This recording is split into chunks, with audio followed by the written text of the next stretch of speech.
entier attend avec ardent, avec aspiration la révélation du Fils de Dieu. Je vous dis, depuis que je suis arrivé dans cette nation, j'ai constaté que des gens vivent une misère interne. Amen. Ils se battent, ils travaillent, ils ont l'argent, ils ne savent même pas quoi faire avec l'argent. D'autres qui n'ont pas l'argent, ils cherchent à avoir l'argent. Finalement, ils se disent, à quoi sert la vie? Mieux vaut mourir, ils vont plus se souvenir de ce qui se passe dans la vie. Alors, je répète toujours aux gens que si vous cherchez à mourir, vous mourrez comme Judas. Alléluia. Quand Dieu est venu sur la terre, il s'est rendu compte que la terre misérait. Les gens mouraient de quoi? Ils mouraient des maladies incurables. Ils mouraient des cancers. Ils mouraient des infirmités. Ils mouraient de toute forme de maladie. Et quand Jésus est venu sur la terre, il pouvait voir les paralytiques qui te disent, lève-toi et marche. Et lorsqu'il trouvait la femme qui a perdu son sang pendant 12 ans, qu'est-ce qu'il a dit à la dame? Ta foi t'a guéri. Parce que la femme a saisi le pan de Jésus en croyant qu'elle devait guérir. C'est pour ça que je dis, le miracle, ta guérison vient de toi et ne vient pas du Seigneur. Amen. Si toi, tu ne t'accroches pas, tu ne verras pas la gloire de Dieu. C'est pour ça qu'il est important de t'accrocher. Alléluia. Je peux crier sur toi, je peux te baptiser de mes salives, je peux prier jusqu'à ma salive finir dans ma gorge sur toi. Si toi, tu n'as pas ta foi pour t'accrocher, tu ne verras pas la gloire de Dieu. C'est pour ça qu'il est important de t'accrocher pour avoir la gloire de Dieu. Jésus-Christ, passé son temps, il expliqua à ses disciples, investissez-vous pour pouvoir comprendre le royaume de Dieu. Ses disciples sont investis. Amen. Alors, ils se sont investis, mais il y a un parmi les disciples qui croyait qu'il était très intelligent. Alors, Jésus l'a laissé faire. Alors, il a cru qu'il pouvait vendre Jésus pour le gain. Alléluia, pour l'argent. Il allait vendre Jésus à qui? Au docteur de la loi, aux pharisiens. Aujourd'hui, il y a des pasteurs qui combattent ceux qui prêchent la vérité. Ils sont capables de payer même les mercenaires dans les ténèbres pour tuer ceux qui prêchent la vérité. Dieu les voit. Amen. Alors, Judas a pris l'argent. Ce n'est pas nouveau. Amen. Les pasteurs qui complotent même pour tuer les collègues pasteurs, ce n'est pas nouveau. Alors, Judas a pris l'argent pour tuer le Seigneur de l'univers. Il a pris cet argent. Il a cru qu'il était très intelligent. Il n'a même pas pu utiliser cet argent. Il a retourné cet argent parce qu'il a vu que son intelligence s'est retournée contre lui-même. Il a pris la colle lui-même et s'est pendu. Il est mort par une pendaison. Pour vous dire que vos ennemis vont se pendre au nom de Jésus. Les jaloux de votre vie vont se pendre. L'onction de Jésus qui est dans votre vie vont les amener à un égarement il n'y a pas le nom de ces gens d'égarement sur cette terre. Au nom puissant de Jésus. Donc le combat que vous menez, ce n'est pas votre combat. C'est l'Éternel des armées qui combat pour vous. Alléluia. Lorsque vous levez vos mains, vous priez pour les malades, sachez que c'est l'Éternel des armées qui prie au travers de vous. Alléluia. Qu'importe les attaques, ceux qui sont à l'auteur des attaques, là, ils vont mourir comme Judas. Alléluia. Donc la sentence, elle est biblique. Quand vous croyez, ça se réalise. J'ai goûté, j'ai vu que le Seigneur est bon. Moi-même, je suis un produit du Seigneur. Je vois la protection de Dieu dans ma vie tous les jours. Alléluia. Il y a des gens qui parlent, qui complotent de ma mort tous les jours, mais c'est le Seigneur qui me sauve. Il ne sauve pas pour que je rie, mais pour que je continue à prêcher chaque jour et vous communiquer la vie que je prêche. Alléluia. Donc si vous vous accrochez à cet évangile, vous connaîtrez la vérité vous affranchira et vous donnera de l'espoir dans votre vie. Alors je dis cinquième moment ici, il faut attendre moins des gens que vous donnez. Alléluia. Lorsque vous s'aimez aux gens, quand Jésus s'est investi à ses disciples, il n'attendait pas les retours à ses disciples. Amen. Il investit parce qu'il s'est dit, c'est son travail d'investir l'amour. Alors, quand tu vis sur cette terre, tu vas passer ton temps à pratiquer quoi? L'amour. N'attends pas qu'on te récompense à l'amour que tu pratiques. Mais laisse Dieu te surprendre. Laisse Dieu te surprendre. Laisse Dieu te surprendre. Et sache que chaque fois que tu prends ton bic et que tu écris chaque membre de ta famille dans ton cahier de prière et que tu dis, Seigneur, souviens-toi de ce membre, tu as dit quoi, moi et ma famille, nous serons sauvés. Sois-en sûr que qu'importe les vents et marées, la personne sera sauvée au nom de Jésus. Alors ce n'est plus toi de promener les regards inquiets, mais tu vas seulement acclamer le Seigneur et poser les actions de grâce à l'église parce que Dieu a déjà fait. Amen. Quand tu ouvres ta bouche pour demander quelque chose à Dieu, Dieu a déjà fait. Lorsque tu viens présenter tes dettes devant le Seigneur, Dieu a déjà fait. Tu as présenté ton mariage ici devant Dieu, Dieu a déjà fait. Attends-toi ton mariage. Donc, commence à chercher ta robe de mariage, accroche dans ta chambre parce que le fiancé est sur le chemin en train de venir. Ne sois pas comme Thomas qui voulait croire qui voulait voir avant de croire. Il faut croire avant de voir. Alléluia. Donc commence à voir, visualise ton mari, visualise ton mariage, tu verras ce mariage s'accomplir dans le puissant nom de Jésus. Alors le verset 3 du psaume 91 qui dit 91 en Belgique, il dit, car c'est lui qui te délivre du filet de l'oiseleur, de la peste et de ses ravages. Alléluia. Qu'importe les endroits où on peut mettre ton nom, le nom de Jésus, le sang de Jésus va là-bas te sauver. Alléluia. Je suis convaincu qu'importe les complots du diable contre ta vie, en cette année 2011, je dis, la personne qui lève sa main, qui lève sa voix, qui écrit ton nom quelque part pour que quelque chose arrive, je retourne l'attaque à l'envoyeur en cet instant même au nom puissant de Jésus. Je vous couvre du sang de Jésus, vous et vos familles. Vous devez écrire le nom de chaque membre de votre famille. Vous devez m'apporter ici, même les photos pour que je commence à prier pour eux. Et je crois que Dieu va les protéger et Dieu le fera afin que notre joie soit parfaite. Je ne veux pas qu'avant la fin d'année, personne parmi nous, je ne veux pas entendre le deuil au milieu de nous, car Dieu nous a donné la possibilité de stopper les malheurs autour de nous. Amen. Il est important de prier avec assurance. Il ne faut pas prier parce que vous croyez que c'est un mécanisme. Ce n'est pas un mécanisme. La prière est un résultat de quelque chose que vous croyez. Si vous ne croyez pas en quelque chose, ne priez pas. Ne soyez pas des douteurs. Amen. Quand tu comprends une situation que tu ne comprends pas, ne prie pas sans avoir compris la situation, si tu peux confier ce combat à Dieu. Amen. Lorsque tu baisses ta tête pour prier, il faut être sûr que ta prière que tu élèves au Seigneur, tu es sûr de la réponse. Il ne faut pas être étonné de la réponse. Amen.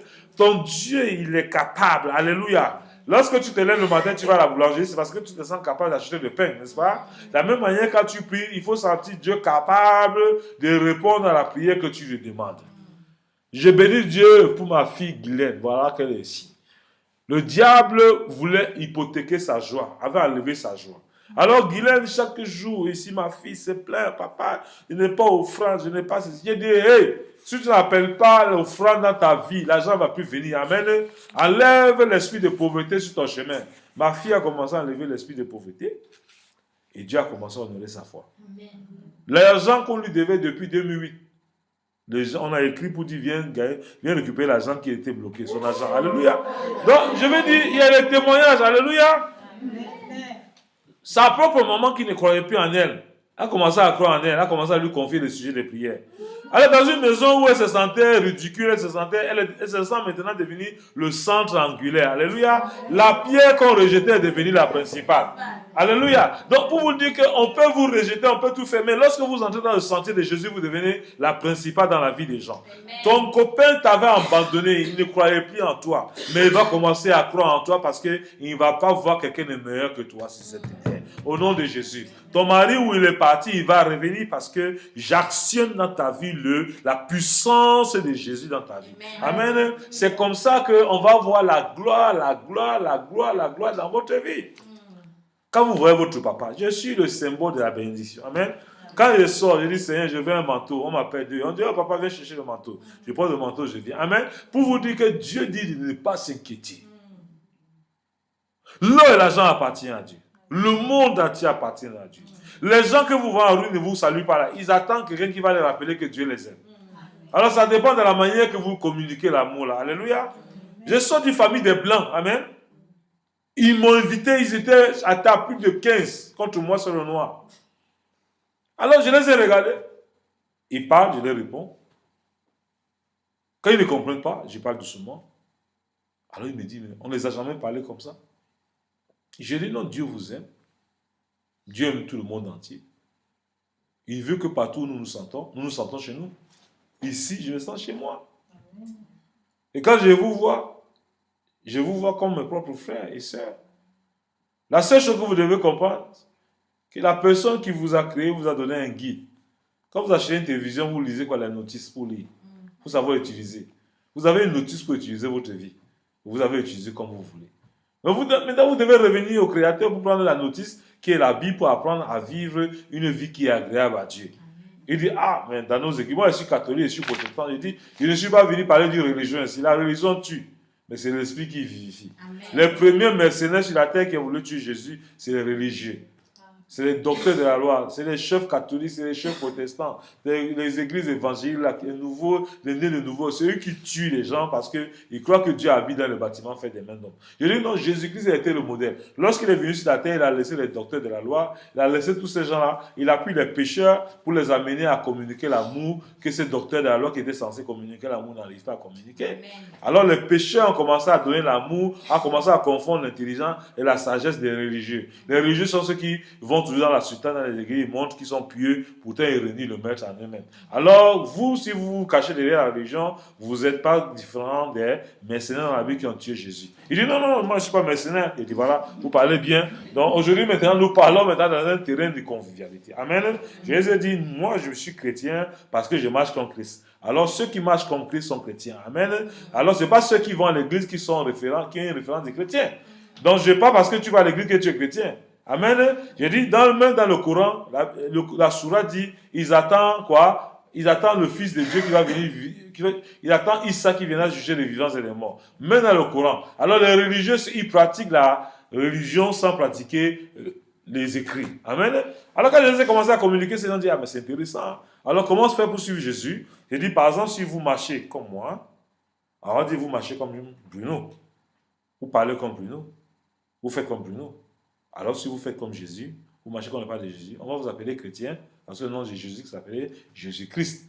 On dit, vous marchez comme Christ. Il dit, attends, c'est là d'où vient le nom de Christ? Il dit, oui, c'est comme ça que vient le nom de chrétien. Alors, pour vous dire que j'ai une bonne nouvelle pour vous, vous pouvez venir à l'église. Vous pouvez dire, oh non, mon église est une meilleure église. Ce n'est pas parce que ton église est meilleure, c'est les enseignements que tu reçois ici qui est meilleur. Amen. Qui t'amène à marcher comme le Christ pour que tu triomphes de ta vie. Et j'ai fini de parler là-bas, ils sont chauds, ils sont contents, mais ils disent, pasteur, nous croyons que tu vas venir faire une prière chez nous chaque fois, on va t'inviter. Je dis, non, je ne viendrai pas faire prier chez vous, mais je vais vous demander chacun de vous d'avoir une Bible parce que nous devons avoir une étude biblique ici pour que chacun de vous vous réconciliez avec votre Créateur. Alors le problème de l'humanité, c'est une histoire de quoi? Il faut que les gens reprennent une vie avec le Créateur. La Bible dit, dans 2 Corinthiens 5, verset 17, si quelqu'un est en Christ, il est une nouvelle créature. Les choses anciennes sont passées et toutes choses sont devenues nouvelles. Il n'a pas dit si quelqu'un est en Christ, il est nouveau chrétien, il est nouveau.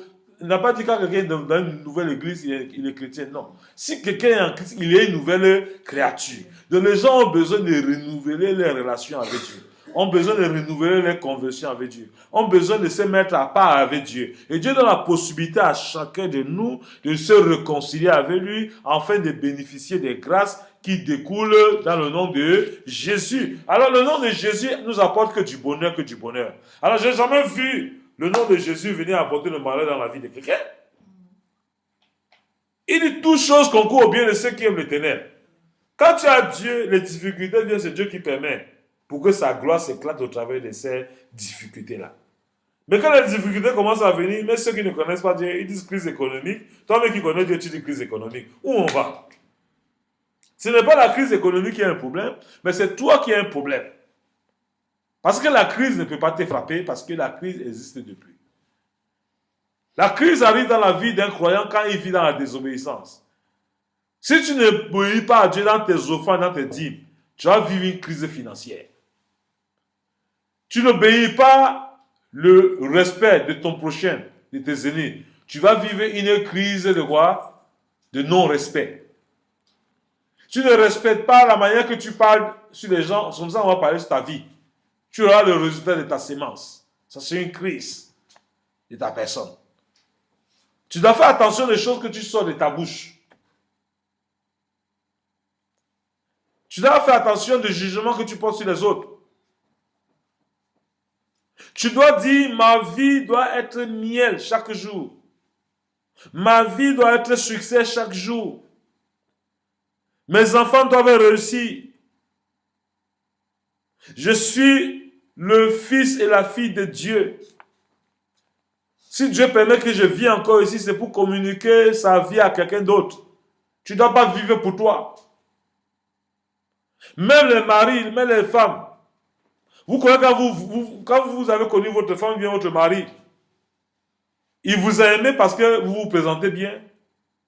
Vous suivez votre ligne, vous suivez votre taille. Il est content d'être avec vous tous les jours. Même une